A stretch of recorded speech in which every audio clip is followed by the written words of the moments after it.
So my title today is all things all things must change, and so I want to start with a story, and it's a story about a fellow who's taking a walk in the woods, and he's enjoying himself on this walk, a walk he's done many times before, and this time he sees a building that he's never seen before on this trip, and it's a large oval building, and he's really curious, so he decides to go in and see what's happening. And he walks in the building, and it's pitch dark, and so he waits a little bit until his eyes become accustomed to the dark, and he realizes that the only thing in there is a spiral staircase. And so he's really curious, and so he starts to walk up the staircase. And after he gets a couple of steps, he realizes that every time he lands on a new step, the old step falls into the void. And the point, I guess there could be a lot of different points to this story, but for me, in context of what I want to speak about today, what it says is when we start to begin to transform our lives, there's no going back. There's no going back because we don't really want to go back. Once we start to walk our spiritual path and develop more in a spiritual sense, it's only upward, not back down where we were. So Raymond Charles Barker was one of the early contemporaries with Ernest Holmes. In fact, there was at one point a great split in religious science, and Raymond Charles Barker was one of the people that started Religious Science International, as it was called back then. And he once wrote, "Yesterday ended last night." Yesterday ended last night. And I really like that because it's simple, it's plain, and it gets the message across that he was trying to say, there's no looking back. We don't look back to get in touch with our lives. And if we keep looking back, there's no way that we're going to grow and become all we're meant to be. If we don't let go of what doesn't serve us, we stay stuck right where we are, and life moves on, but we don't. And I know how difficult it is. We all know how difficult it is to change. But so I want to tell you about a time in my life when I was really in a quandary. I was really hurting, and I didn't know how to proceed. I didn't know what to do, and it was way before I became. In fact, it was way before Becky and I found Becky. And I was really in this bad situation, but letting go really felt scary. And at the same time, staying where I was really felt uncomfortable. And what it was, I was really frozen with fear. And one of my friends grabbed me one day. Actually, my friend was a counselor. And she grabbed me one day and she said, every time we make a choice, we can learn from it. And if we feel like we've moved in the wrong direction, we can change. Think about this. There are very few decisions that we ever make in life that are irrevocable. And she said, actually the decision that I'll tell you what the decision was. I hadn't planned to do this, but was my ex-wife and I was separated, and I couldn't decide, do I go back or do I get a divorce? And my friend said, listen, if you go back and it doesn't feel good, you could always get a divorce. There's no time limit on getting a divorce. And if you decide to get the divorce and you don't think it works, you can always go back and try again if she's willing. So make a decision, because that's better than where you are right now. That's better than being stuck in fear. And to me, what that time in my life was what we call a dark night of the soul. And sometimes a dark night of the soul, if we allow it to, can lead us to a place of greater growth and understanding and spiritual growth. And maybe maybe the reason is because despite feeling lost, we can use that time, to put our ego concerns behind us and realize that there's a higher power that we could turn to and we could rely on. And that inner power is our inner source.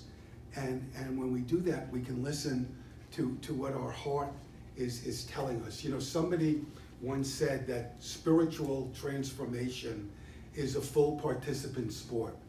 You can't sit on the sideline and watch yourself grow. You have to be part of the process, you know, if you want it to work. And real spiritual transformation, it takes strength, it takes commitment, and it takes dedication. And it's not easy, but then again, it's not easy to live a life where you know you're not living to the fullest that you could be. Ernest Holmes, who founded the Center for Spiritual Living, once wrote, "The barriers between you and your greater good are not barriers in themselves, they are things of thought." And so what he's telling us, and I'm sure most of us, if not all of us, know this, he was telling us, you know, the barriers in our life aren't real. They're barriers that we make up in our thinking and in our belief system. And when we change our thinking and our belief system, the barriers disappear. So one of my favorite spiritual writers is a woman named Joan Borisenko. And in one of her books, I'm trying now to, when I do this, to mention the book I read, but I forgot, because I've got like 4 or 5 books she wrote. And she says, sometimes in life, especially when the rug is pulled out from us, that our old ways of coping don't work to keep us safe and to keep us happy. And that the secret of transformation, of spiritual transformation, is that the person that we're becoming is the person that we were always meant to be. And she writes about it. She said, you know, in our rites of passage, there are really 3 parts to the journey. And so I want to talk about the 3 parts. And and this is like not somebody else's spiritual journey, okay? It's all of our spiritual journeys. We all go through at some point or other in our life what I'm going to be describing to you. And so the first part is where we leave the world that we've known. And it could be, you know, it could be we're getting a divorce. It could be we're going bankrupt. It could be we're losing our job, an issue with kids, whatever it is. It's something that happens in our life, and we feel that our life is turned upside down. Nothing feels good. Nothing is the way it was, and we kind of die. In spiritual terms, we die to the person that we were, but the new person that we're becoming hasn't been given birth to yet. And then phase 2 of this, that we land in a place where everything is new, and our life feels chaotic. And I was, you know, I hadn't planned to make this talk so personal, but I was thinking this morning, you know, when I was going through the divorce, everything felt new. You know, my relationship with everybody seemed to change. Certainly with my wife, it changed.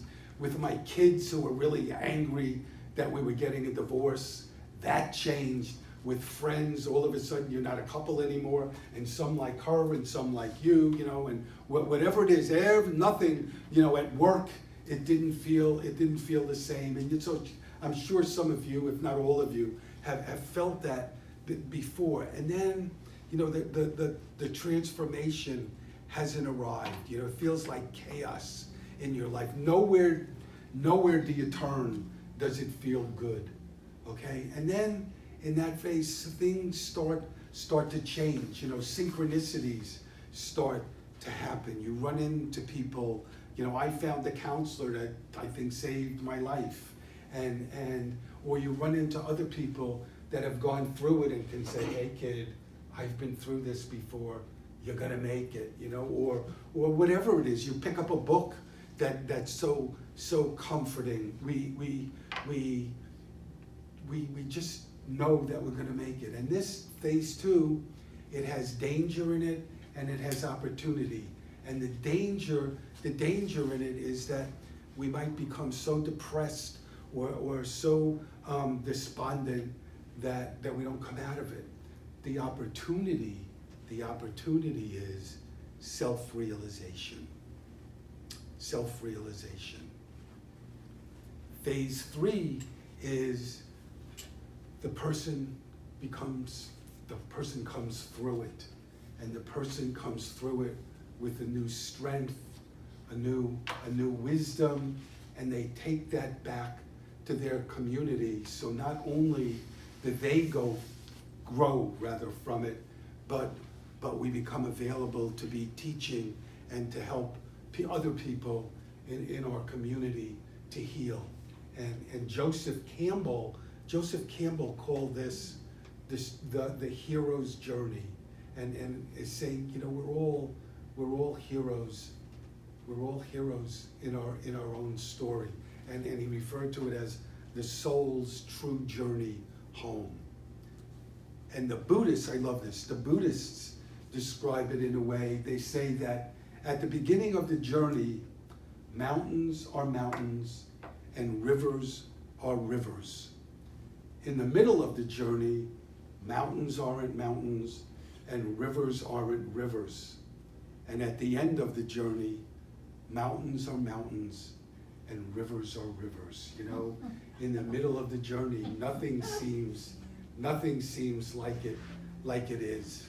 And Joan also wrote in this book about a weekend retreat that she went on.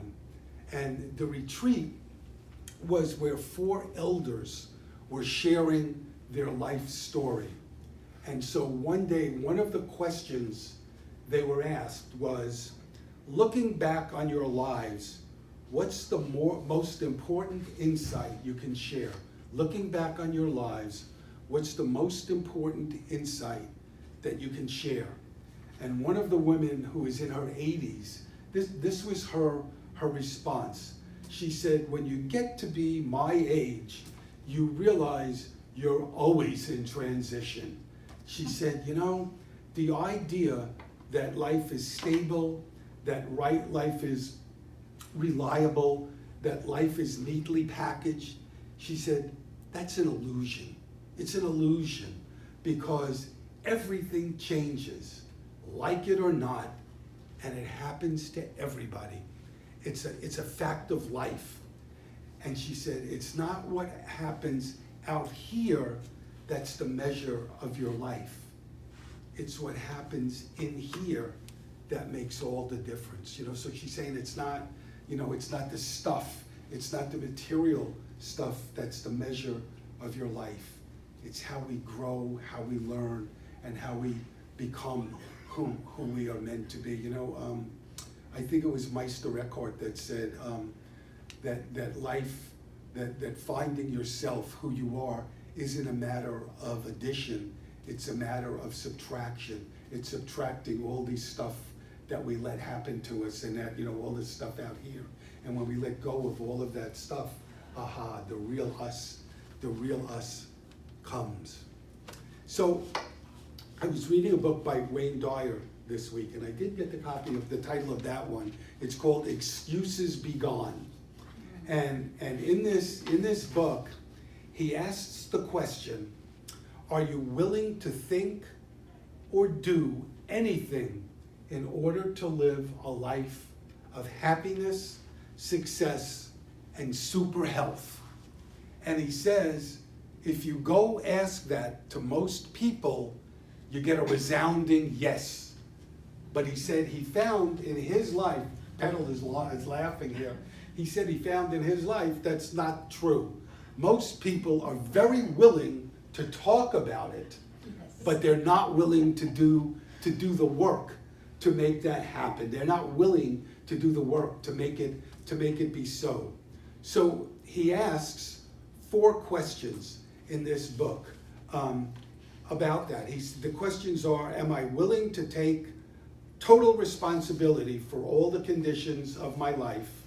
The second one is, am I willing to surrender? And the third one is, am I willing to hold a vision? And the fourth one is, am I willing to shed my unwillingness? So I thought we could go through all 4 of the questions. The first one again is, am I willing to take total responsibility for the conditions of my life?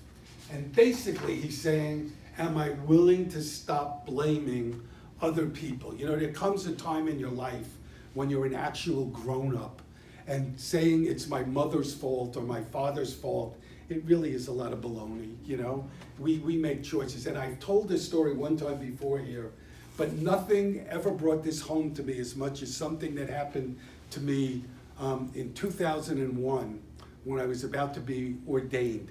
And this is an absolutely true story, and it happened 2 days in a row. The first piece of it, my oldest son does not like to go to church. And I was about to be ordained, and it's like a big deal, a big church service, you know. There are gonna be like 200 people there. And I knew he did not want to go.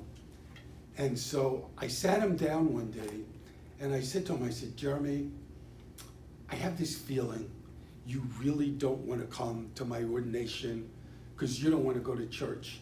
And I just want to tell you, it's okay with me. If you don't want to come, you don't have to come. I love you. I'm still going to love you whether you come or whether you don't go. So it's your choice. And he said to me, Dad, do you really mean that? And I said, I promise. I'm not going to be angry. I'm not going to be upset. And he looked at me. This was on a Saturday. And he said, okay, I don't want to go. And I said, okay, don't go. And he said to me, you want to know why I don't like to go to church? And I said, yes. He said, I don't like to go to church because you and Mom made me go to church. And I said, okay. The very next day, I go to church, and one of our congregants comes to me and introduces me to his brother-in-law.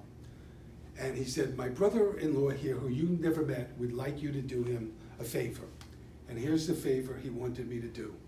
He had a daughter who was like 30-ish, who was an alcoholic. And he said, I think my daughter would really resonate with you with your long hair and your earring and stuff. So will you call her and talk to her and set up an appointment to maybe do some counseling with her to help her? And I said, sure. So he gives me her phone number. This is the next day now after I just hear that I took him to church too much. And I call her up. And we have this long conversation, and you know, we agreed to meet. And at the end of the conversation, she said to me, do you know why I'm like I am?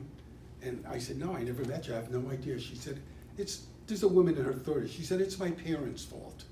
And I said, really, why? And she said, because they never took me to church. So I never got the spiritual grounding that I would have needed. So here we are, 2 days in a row, my son telling me, see, I don't go to church, it's your fault because you took me so much. And this other woman who is a hopeless alcoholic saying, it's their fault because they never took me to church, so I don't have a spiritual grounding. You know, the point is, you got to stop blaming somebody else. The point is what Wayne Dyer said, you have to look at yourself and say, this is what I have chosen up until now. It doesn't mean you have to be like that forever, but you have to take responsibility for yourself wherever you are and say, this is what I have chosen up until now. Okay? His second question is, am I willing to surrender? And he said, you know, so that question is, am I willing to turn from my ego self and become familiar with my highest self. And he has a quote from Ramana Maharishi there, who wrote, "Surrender is giving oneself up to the original cause of one's being. Do not delude yourself by imagining this source to be some God outside you. One source is within oneself. Give yourself up to it." Dyer's third question is, am I willing to hold the vision? And he said, are you willing to commit to it? If you have a vision for what your life could be, are you willing to commit to it? And again, not just talk about it, not compromise for who you visualize who you can be and what you could be for yourself. And he said, this is what you need to say to yourself. You need to say, I am entitled to be loved, to be respected, and to be happy, to feel fulfilled and prosperous, to enjoy all the moments of my life. This is my vision, and I'm determined this is what will come my way. And his fourth question is, am I willing to shed my unwillingness? And he said there, what you need to do is make a list of all the things you're unwilling to do to make your vision come true. Whatever it is, all the things. Maybe I don't want to move. I don't want to have a new relationship. I don't want to quit. Whatever they are, make this whole list of all the things you're willing to do. And then he says, get a big eraser and erase all of them. And keep that piece of paper as a reminder to erase the concept in your consciousness of what you're not willing to do. I thought that was a really cool thing to talk about. So one last story. Rachel Naomi Remen is a doctor who works with people who have serious illnesses. And she writes in one of her books about a young man who was on a skiing trip with his friends, and he gets separated from his friends and he gets severe frostbite. And he's saved and taken to the hospital, and they work on one of his legs, and the doctors tell him, your other foot needs to be amputated. And he says no.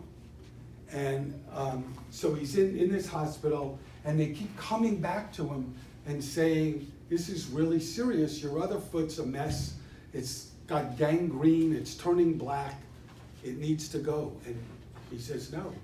And one day they come to him and they have all of the latest labs that they've done, and his fiancée is there, and they show him the labs and they say, here's your choice, have the foot amputated or die. And he says no. And his fiancée goes to him and takes the ring off her finger, and she puts it on one of the toes of his foot. And she says, I hate this damned foot. If you want it so much, why don't you marry your foot? Because you can't have both of us. And she walks out of his life. And the next day, he commits to the surgery. A year later, Rachel Remen is talking to him, and the wedding is 2 weeks off. And she says, tell me, what made you change your mind? Why did you do it, aside from that? But what was your thought process? And he says to her, you know, I realized my fiancé was right. I was more attached to keeping my foot than I was committed to our life together. And this is what Rachel Remen wrote. She said, modern life has made us a people of attachment rather than a people of commitment. Attachment is a reflex, an automatic response that may reflect our deepest good, may or may not reflect our deepest good. Commitment is a conscious choice to align ourselves with our most genuine values and our sense of purpose. So I want to close with something from Ernest Holmes, from his book called This Thing Called You.